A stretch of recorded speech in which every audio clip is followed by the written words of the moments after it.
एक बार नैमिष सारण के निवासी ऋषियों ने संसार के कल्याण के लिए सूत जी से पूछा, हे सूत, कराल काली काल में क्या लोगों का बालक किस तरह दीर्घायु होंगे, सो कहिए। सूत जी बोले, जब द्वापर का अंत और कलयुग का आरंभ था, उसी समय बहुत ही शोकाकुल स्त्रियां ने आपस में सलाह की कि क्या इस काली काल में माता जीवित रहते ही पुत्र मर जाएंगे। जब वे आपस में कुछ निर्णय नहीं कर सकी, तब गौतम जी के पास पूछने के लिए गई। जब उनके पास पहुंची तो उस समय गौतम जी आनंद के साथ बैठे थे। उनके सामने जाकर उन्होंने मस्तक झुकाकर प्रणाम किया तथा निरंतर स्त्रियों ने पूछा, हे प्रभु, इस कलयुग में लोगों के पुत्र किस तरह से जीवित रहेंगे, इसके लिए कोई व्रत या तप हो तो कृपा करके बताइए। इस तरह से उनकी बात सुनकर गौतम जी बोले, आपसे मैं वही बात कहूँगा जो मैंने पहले से सुन रखी है। गौतम जी ने कहा, जब महाभारत युद्ध का अंत हो गया और द्रोण पुत्र अश्वत्थामा के द्वारा अपने बेटे को मरा देखकर जब पांडव बड़े दुखी हुए, तो पुत्र के शोक से व्याकुल होकर द्रौपदी अपनी सखियों के साथ ब्राह्मण से धम्य के पास गई और उनसे धम्य से कहा, हे विपेंद्र, कौन सा उपाय करने से बच्चे दीर्घायु हो सकते हैं, कृपा करके ठीक ठीक कहिए। धम्म बोले, सतयुग में सत्य वचन बोलने वाले, सत्याचरण करने वाला, समदर्शी च्युतवाहन नामक एक राजा, एक बार वह अपनी स्त्री के साथ अपने ससुराल गया और वहीं रहने लगा। एक दिन आधी रात के समय पुत्र के शोक से व्याकुल कोई स्त्री रोने लगी, क्योंकि वह अपने बेटे के दर्शन से निराश हो चुकी थी। उसका पुत्र मर चुका था। वह रोती हुई कहती थी, हाय, मुझ बुढ़िया माता के सामने मेरा बेटा मरा जा रहा है। उसका रुदन सुनकर राजा च्युतवाहन का जो मानो हृदय ही विदीर्ण हो गया, वह तत्काल उस स्त्री के पास गए और उससे पूछे, तुम्हारा बेटा कैसे मरा। बुढ़ी ने कहा, गरुड़ प्रतिदिन आकर गांव के लड़कों को खा जाता है। इस पर दयालु राजा ने कहा, माता, अब तुम रो मत, आनंद से बैठो, मैं तुम्हारे बच्चे को बचाने का यत्न करता हूँ। ऐसा कहकर राजा उस स्थान पर गए जहाँ गरुड़ आकर प्रतिदिन मांस खाया करता था। उसी समय गरुड़ जी उस पर टूट पड़ा और राजा के शरीर का मांस खाने लगा। जब अतिशय तेजस्वी गरुड़ ने राजा का बायां अंग खा लिया, तो झटपट राजा ने अपना दाहिना अंग फेर कर गरुड़ के सामने कर दिया। यह देखकर गरुड़ जी ने कहा, हे देवयोनियों में तुम कौन हो? तुम मनुष्य हो? मनुष्य तो नहीं जान पड़ते। अच्छा, अपना जन्म और कुल बताओ। पीड़ा से व्याकुल मन वाले राजा ने कहा, हे पक्षीराज, इस तरह के प्रश्न करना व्यर्थ है, तुम अपनी इच्छा भर मेरा मांस खाओ। यह सुनकर गरुड़ रुक गया और बड़े आदर से राजा के जन्म और कुल के बात पूछने लगे। राजा ने कहा, मेरी माता का नाम शब्या और मेरे पिता का नाम शालिवाहन है। सूर्यवंश में मेरा जन्म हुआ है और च्युतवाहन मेरा नाम है। राजा की दयालुता को देखकर गरुड़ ने कहा, हे महाभाग, तुम्हारे मन में जो भी अभिलाषा हो वह वर मांगो। राजा ने कहा, हे पक्षीराज, यदि आप मुझे वर दे रहे हैं तो वर दीजिए कि अब आपने अब तक जिन प्राणियों को खाया है वे सब जीवित हो जाएं। हे स्वामी, आपसे आप यहाँ बालकों को ना खाएं और कोई ऐसा उपाय करे कि जहाँ से जो उत्पन्न हो वे लोग बहुत दिनों तक जीवित रहें। धम्म ने कहा कि पक्षीराज गरुड़ राजा को वरदान देकर स्वयं अमृत के लिए नागलोक चले। वहाँ से अमृत लाकर उन्होंने उस मरे मनुष्य की हड्डियों पर बरसाया। ऐसा करने से सब लोग जीवित हो गए जिनको कि पहले गरुड़ ने खाया था। राजा के त्याग और गरुड़ की कृपा से वहाँ वालों का बहुत ही कष्ट दूर हो गया। उस समय राजा के शरीर की शोभा दुगुनी हो गई थी।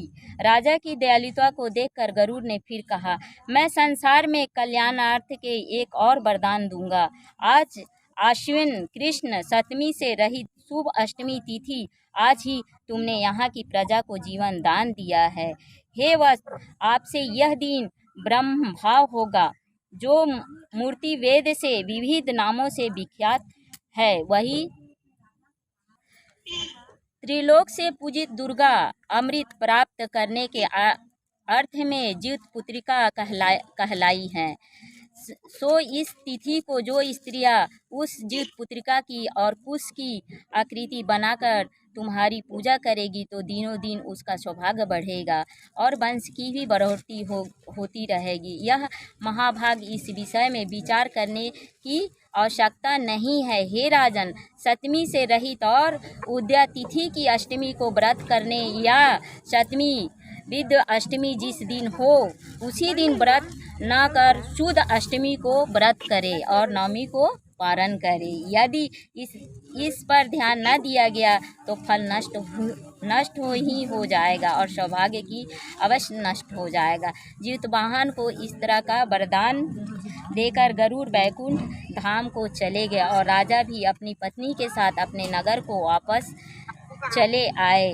धर्म द्रौपदी से कहते हैं, हे देवी, मैंने ये अतिशय दुर्लभ व्रत तुमको बताया है। इस व्रत को करने से बच्चे दीर्घायु होते हैं। हे देवी, तुम भी पूर्वक विधि से यह व्रत और दुर्गा जी का पूजन करो तो तुम्हें अभिलाषित फल प्राप्त होगा। मुनिराज धर्म की बातें सुनकर द्रौपदी के हृदय में एक प्रकार का कोलाहल उत्पन्न हुआ और पुरावास ने स्त्रियों को बुलाकर उनके साथ वह उत्तम व्रत किया।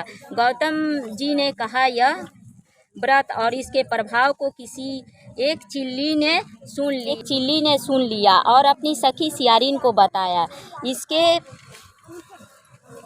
इसके बाद पीपल वृक्ष की शाखा पर बैठकर उस चिल्ली ने और उस वृक्ष के खोते में बैठे सियारी ने भी इस व्रत। गौतम जी जब इस बात को बता रहे थे, कथा को, प्रभाव को, तो एक चिल्ली ने सुन लिया और अपनी सखी सियारिन को बतलाया। इसके बाद पीपल वृक्ष की शाखा पर बैठकर उस चिल्ली ने और उस वृक्ष के खोते में बैठे सियारी ने भी इस व्रत को किया। फिर वही चिल्ली किसी उत्तम ब्राह्मण के मुंह से यह कथा सुन आई और पीपल खोते में बैठी हुई सियारिन को अपनी सखी को सुनाया। सियारिन ने आधी कथा सुनी थी कि उसे भूख लग गई और वह उस समय शव से भरे हुए शमशान में पहुंची। वहां उसने इच्छा भर मांस का भोजन किया और चिल्ली बिना कुछ खाए पिए रह गई और सवेरा हो गया। सवेरे वो गौशाले में गई और वहां गौ का दूध पिया। इस तरह से नवमी को उसने पारण किया। कुछ दिनों बाद वे दोनों मर गई और अयोध्या में किसी धनी व्यापारी के घर में जन्मी। संयोग से उन दोनों का जन्म एक ही घर में हुआ, जिसमें सियारिन ज्येष्ठ हुई और चिल्ली छोटी हुई। वे दोनों सभी शुभ लक्षणों से युक्त थी, इसलिए बड़ी लड़की काशीराज के और छोटी उसके मंत्री के साथ अग्नि के सामने विधि पूर्वक ब्याही गई। पूर्व जन्म के कर्म फल से वह मृगनयनी रानी हुई। जिस किसी को संतान की उत्पत्ति करती वह मर जाता और पूर्व जन्म की बातों को स्मरण करने वाली मंत्री की पत्नी ने अष्ट बच्चों को अदृश्य तेजस्वी अष्ट बेटे को उत्पन्न किया और सभी जीवित रह गए। अपनी बहन के पुत्रों को जीवित देखकर इस ईर्ष्यावर्ष राजा की पत्नी ने अपनी स्वामी से कहा कि यदि तुम मुझे जीवित रखना चाहते हो तो इस मंत्री के भी पुत्रों को उसी जगह भेज दो जहाँ मेरे बेटे गए हैं, अर्थात इन्हें मार डालो। यह सुनकर राजा ने उस मंत्री के पुत्रों को मारने के लिए कई प्रकार के उपयोग किए, पर मंत्री पत्नी ने जीवित पुत्रिका के पुण्य फल से बचा लिया। एक दिन राजा ने अपने आदमियों से उन पुत्रों का सिर कटवाकर पिटारी में रखवाया और वह पिटारी उनके माता के पास भेज दिया, किंतु वह आठों सिर बेशकीमती कीमती जवाहरात हीरे के हो गए और भले चंगे वो आठों लड़के अपने माता के पास वापस चले आए।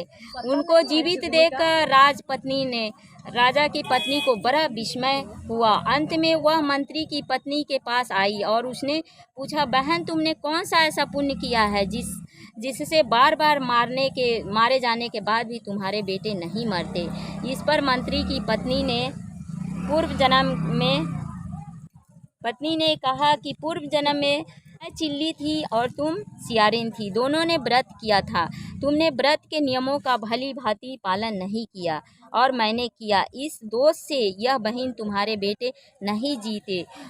जो राज रानी, अब तुम उस जीवित पुत्रिका का व्रत करो, तुम्हारे बेटे दीर्घायु होंगे। मैं तुमसे सच सच कह रही हूँ। उसके कथना अनुसार रानी ने व्रत किया, तभी से उसके कई बेटे सुंदर और दीर्घायु होकर बड़े बड़े राजा हुए। सूत जी कहते हैं कि सब प्रकार का आनंद देने वाला मैंने यह दृढ़ व्रत बतलाया है। स्त्रियों चिरंजीवी संतान चाहती हो तो विधि पूर्वक यह व्रत करें। बोलो जित्या वाहन भगवान की जय। दूसरा कथा समाप्त। सुखिया और सुखिया, ठीक है। तो अब सब कोई का भविष्य, दोनों सगे बहन रहते हैं लेकिन सबका किस्मत एक जैसा नहीं है, कोई दुखी है कोई सुखी है। तो दोनों का नाम रहता है सुखिया और दुखिया। तो दोनों को एक ही गांव में ब्याह देते हैं। अब जिस योग रहते हैं, किसी को कोई पसंद करता है कोई पसंद करता है। तो एक ना थोड़ा एकदम धनी घर में चले जाती है और एक तो गरीब घर में चले जाती है। तो ऐसा होता है कि तो बोलती है कि अब पालन पोषण के लिए दूसरे के घर काम करने से अच्छा है कि अपने बहिनिया के घरे काम करके रोजी रोटी चले के चाहिए ना। आखिर में दूसरा घरे काम कैला के का जरूरत बा। तो अपने बहन के घर ना ही काम करती है। जो भी ना उसकी बहन बचा खुचा मतलब अच्छा से तो देती नहीं है। गरीब आदमी को हर कोई हीन ताकता है ना। तो बहन भी रहती है तो देती नहीं है अच्छा कुछ। तो फिर ना वो जो देती है वो ले आती है प्यार से, अब बनाती है अपने बच्चे को खिलाती है। फिर ना जब जिउतिया का व्रत आता है तो एक दिन पहले शाम को सब अब बनाते हैं ना भाई चढ़ाने के लिए।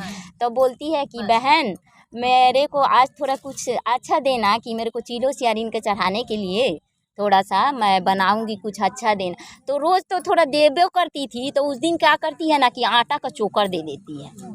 मतलब कुछ भी नहीं देती है। जो चावल वाल थोड़ा बहुत देती थी ना वो भी नहीं देती है, आटा का चोकर दे देती है। फिर भी वो कुछ नहीं बोलती है कि कल व्रत रहना है, बड़ी बहन है, बदुआ भी दे के क्या करना है। इससे अच्छा किसी को दुआ दो बदुआ मत दो, है ना। बहन है सगी, अपनी ही तो बहन है ना। तो वो आती है फिर वो चोकर को ही बेचारी शांति है और 3 ठो लिट्टी बनाती है, जो बहुत लोग ओठंगन भी बोलते हैं, है ना।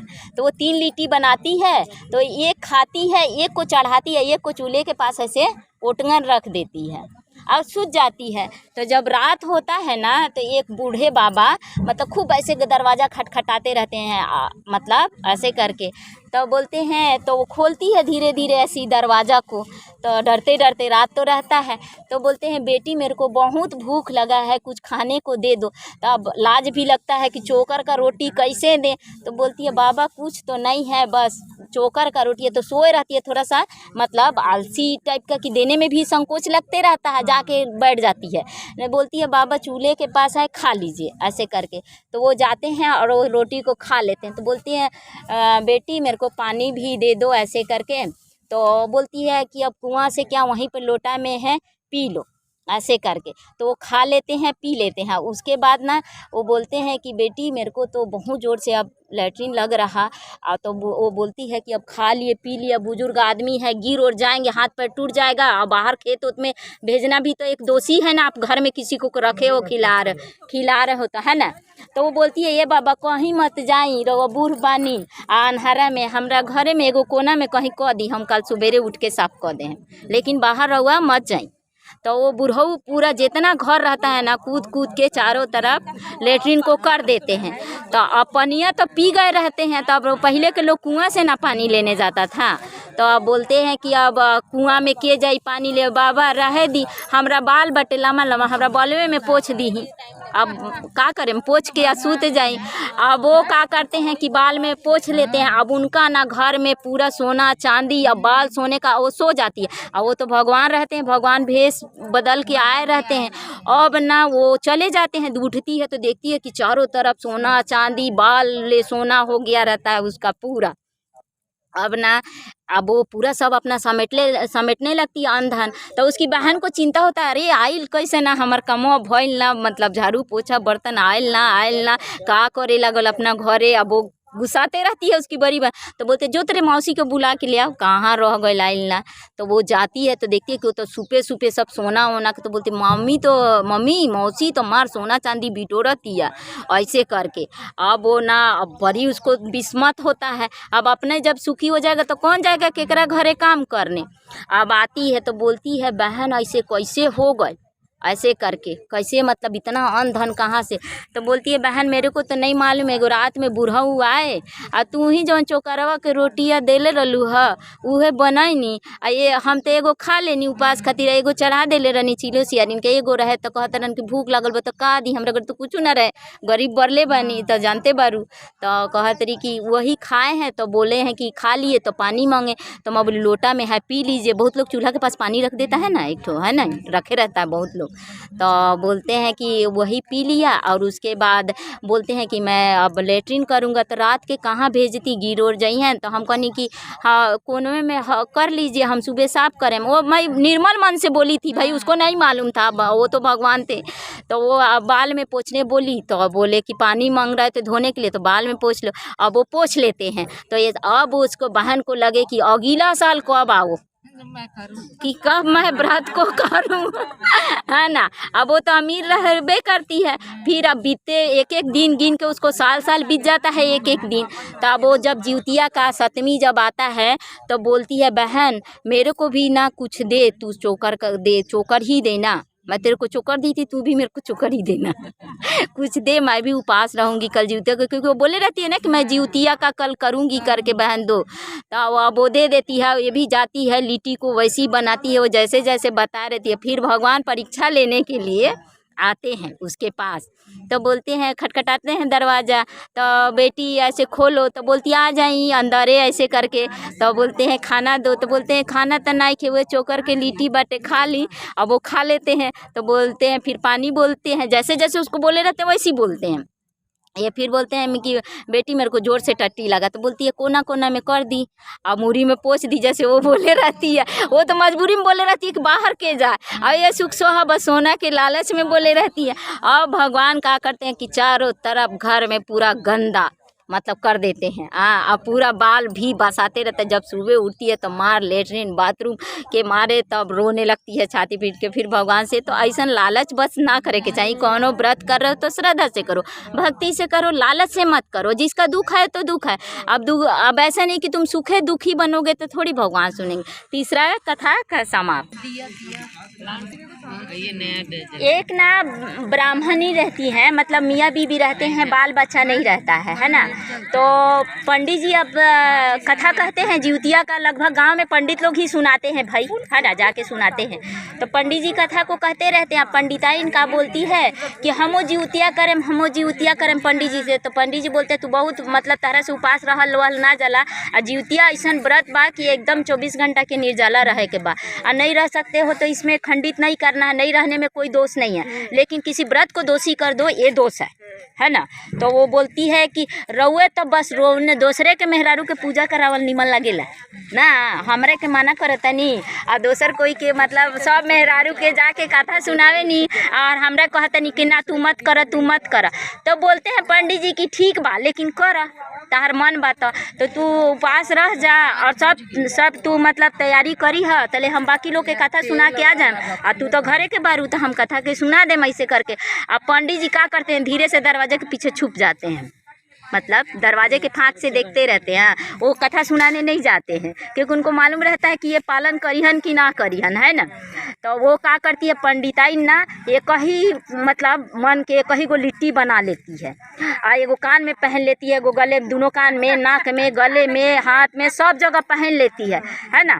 और ऐसे जैसे झाड़ू लगाती है तो हिलता नहीं है, हाथ में भी पहले रहती है, ऐसे सब जगह। तो ऐसे काम वाम करती है। तो सिलवट में मसाला पीसती है और बोलती है पंडित जी नावैलन अभी तक, ऐसे करती है ना। तो लिटिया ऐसे झूलता है तो एक कांटा काटती है, एक कौड़ी का, फिर मतलब ऐसे झूलती है, फिर इधर का काटती है। अब ये दोनों कान का खत्म हो जाता है, फिर ये झूलता है तो ऐसे मतलब अब ऐसे ऐसे करेंगे तो झूलेगा ही ना। तो फिर उसको काटती है, वो लिट्टी खत्म हो जाता है, फिर गले का ऐसे। जब खत्म होता है एक लिटिया बोलती है अरे पंडित जी कहाँ रह गलन, कथवा तो ना सुनैलन, कहाँ दूसरे के मेहरारू में लागल बरन अइलन ना, कथवा सुनैलन ना, कथवा सुनाइल ना, ऐसे कहस। ओकरा बाद फिर गर्दनवा के वैसे ही नहीं करके हाथों के भी ख़त्म हो जाता है, एक ही काटा करके अब पंडित जी के इंतज़ार में। और जैसे सब लिटिया ख़त्म होता है तब पंडित जी देखते हैं कि अब सब ख़त्म हो गए, तो धीरे से वो दरवाजे के फाँकवा ना रह लेंगे, बंद करेंगे तो दिखते रहता है, तो वो देखते रहते हैं। अब निकल के आते हैं पंडित जी, तो बोलते हैं हाँ सब तैयारी हो गई बा, का कर ले लो बड़ुका, चलो ना बैठा तारा के कथवा सुना दी। तो कहतरी हाँ जी रउआ तो बड़ा देर कर देनी है, बाहर गईनी है तो अबे ना कहनी है जल्दी, हम कबे से परेशान बानी कि कब आई कि हमरा के कथा सुनाई है ना, हम उपास बानी और रउआ दूसरे में हैरान बानी, ऐसे कहती है। तो अब ओकरा बाद ना पंडित जी बोलते हैं बैठते हैं कथा मतलब कहने के लिए, तो कथा कहने के लिए आसन पे ही बैठा जाता है ना। तो पंडित जी बोलते हैं एक कान के लीटी स्वाहा फिर पंडित जी बोलते हैं, पंडिताई सोचने लगती है तो सोचती है शायद कैसे ही कथा कहत हुई है ना। फिर बोलते हैं पंडित जी दूसरे कान के लीटी स्वाहा फिर बोलते हैं तीसरे गले के लीटी स्वाहा। और पंडिताइन को डाउट होता है कि लिट्टी लिट्टी ही स्वाहा काहे कर रहे हैं। हाँ अब इनको याद आता है कि हम लिट्टिया खैले बनी, तो कहीं पंडित जी देख ले तो नहीं कौन, अब ये डाउट में रहती हैं। हाँ तो फिर बोलते हैं कि हाथ के दोनों हाथ के लिट्टी स्वाहा। और पंडिताइन कहतरी कि देखी पंडित जी हमारे से बहुत बड़का मतलब गलती हो गई बा कि हम व्रत रखनी है रहल ना गए है, तो हम ऐसा काम करनी है। तो पंडित जी समझाते हैं, अगर गलती हो जाता है तो किसी को प्यार से समझा सकते हैं, ऐसा ज़रूरी नहीं कि हम किसी को डांटे गुस्सा करें, प्यार से। तो पंडित जी बोलते हैं हम तो पहले ही कहनी की तरह से ना रहल जाई, और ये बहुत मतलब इसी विधि विधान से मतलब निर्जला रहना है व्रत, तो किसी का अपमान मत करो, खंडित मत करो व्रत को। तो पंडिताइन कहती हैं कि जो गलती हुआ सो तो हो गया मेरे से, अब अगली बार से नहीं होगा जी, मतलब माफ़ी मांगती है जीतवाहन भगवान से कि अगले बार हम बिल्कुल श्रद्धा पूर्वक से व्रत को करूँगी जीवतिया का, इस बार का जो भी है क्षमा कर देते हैं भगवान। देखिए दिल से क्षमा मांगेंगे तो क्षमा हो जाता, ऐसा बात नहीं है कि दिल से मांगेंगे तो क्षमा नहीं होगा, क्षमा कर देते हैं। जब तक अगला जीवतिया आते आते उनको एक ठो बेटा भी हो गया रहता है, फिर वो बहुत मतलब विधि विधान से गांव के जितने मोहल्ले की औरतें, जो औरत लोग को बोलती थी ना दूसरे को सुनाने जाते हैं कथा को, कथा सभी मिलके ही सुनना चाहिए, इसमें ईर्ष्या मत रखो कि ये वो मतलब मत करो। तो वो सभी गांव की औरतों को बुला लेती हैं और कथा को सुनती है और सबको सुनाती हैं, और बहुत प्रेम पूर्वक और अपने बच्चे का जीतवाहन रखती है। वो ऐसा सभी को बुद्धि आ जाए, अमन में किसी प्रकार का ना रखे, और कथा सुने अच्छे से और व्रत को अच्छे से करे। कथा संपन्न हुआ। एक बार ना गांव में मतलब राजा के घर शादी होत रहे।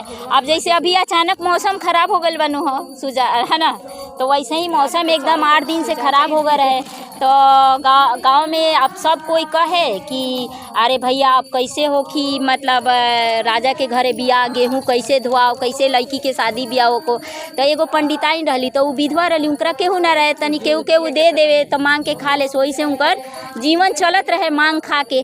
तो वो गांव भर के जानते हैं, बोलते हैं गांव भर के मतलब वो लगुआ हो गए रही, सब कोई मजाक मतलब बोलते हैं ना भर घर हो जाता है, मतलब सब कोई उनका मजाक उड़ाता था। अब बुजुर्ग थी, बुरा भी नहीं मानती थी किसी का बात का ना। तो सब कोई कल के पंडिताइन कही ना भगवान से कि धूप निकल जास तो गेहुआ सूख जाई। तो पंडिताइन मजाक में का कह देती है, ऐसे सोच समझ के कोनो चीज़ कहे के चाहे, हे भगवान अगर धूप निकल जाई नू तो हम एक रात आपके साथ सूते।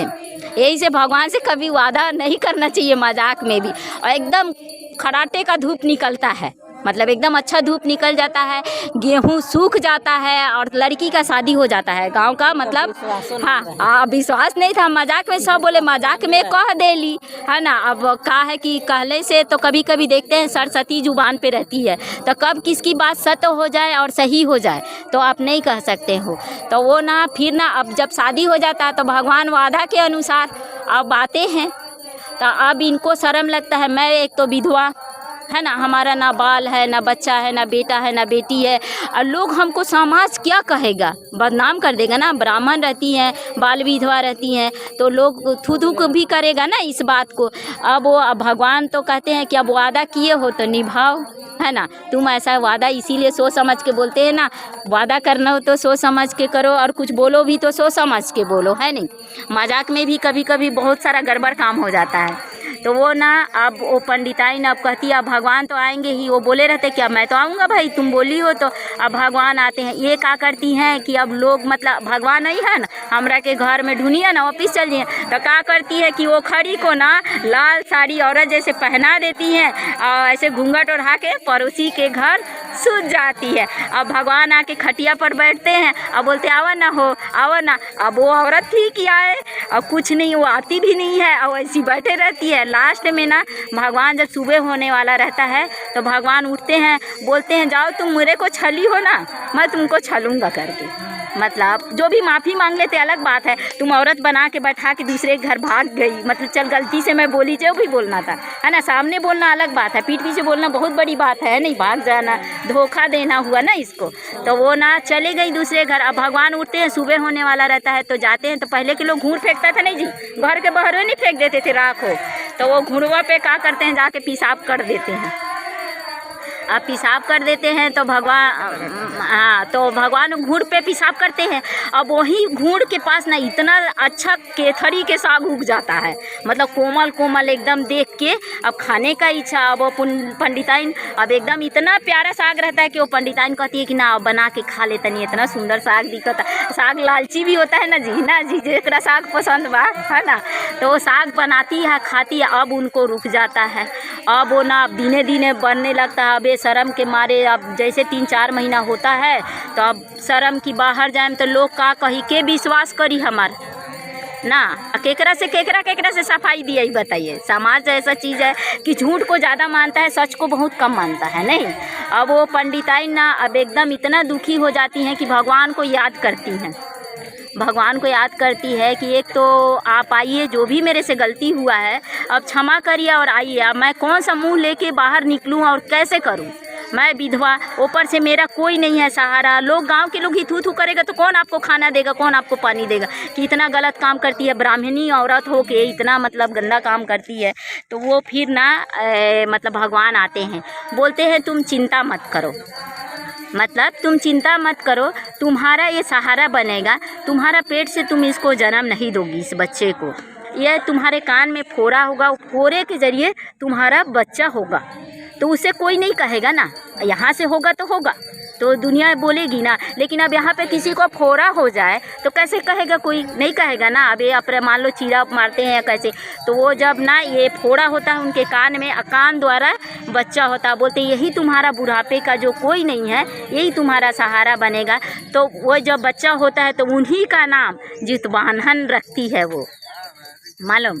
तो ये है तो सब बोलते हैं कि हाँ तुम्हारा बाप का नाम क्या है, ऐसे करके है। तो अपनी माँ से पूछता है कि कौन है बाप तुम्हारा, तो बताओ मम्मी मेरा बाप कौन है। सब बच्चे लोग चिढ़ाते हैं मेरे को ऐसे करके। तो वो बोलती है तुम्हारा बाप कौन है, आपका किसका नाम बताए। तो बोलती है कि जाओ भगवान से पूछो। तो वो ना चले जाता है जंगल में, जाते जाता बोलता है भगवान कहाँ मिलेंगे। सबसे पूछता है भगवान कहाँ मिलेंगे, भगवान कहाँ मिलेंगे, ऐसे करके। फिर वो ना एक ऋषि के पास जाता है तो बोलता है कि भगवान मतलब कहाँ मिलेंगे करके। तो बोलते हैं भगवान को तुम क्यों ढूंढ रहे हो। तो बोलते हैं मेरी माँ बोली है कि भगवान ही बताएंगे कि तुम्हारा बाप कौन है। फिर भगवान बुढ़ा रूप में आते हैं, बोलते हैं सूर्य भगवान आते हैं, बोलते हैं मैं ही तुम्हारा पिता हूँ और मतलब तुम ना जितवाहन के नाम से प्रसिद्ध होगे और उसी दिन अष्टमी के दिन तुम्हारे नाम पे ही लोग व्रत करेगा। और तुम जहाँ जहाँ जाना इस व्रत के बारे में बताना कि मेरी माँ जितिया का व्रत करी, उसके कारण मैं बच्चा हुआ, इसलिए मेरा जितवाहन नाम है करके भगवान बता के फिर चले जाते हैं। फिर वो आता है, जहाँ से गुजरता है यही बात बताता है कि आप अष्टमी को सप्तमी के खाए, अष्टमी को उपवास रहिए। और जितिया करने से मतलब बच्चे दीर्घायु होते हैं, और बच्चा जिनको नहीं होता है उन लोग भी करते हैं क्योंकि बच्चा होता भी है। जैसे पंडिताइन को हुआ था ना, वो ये कान के स्वाहा वाली को कथा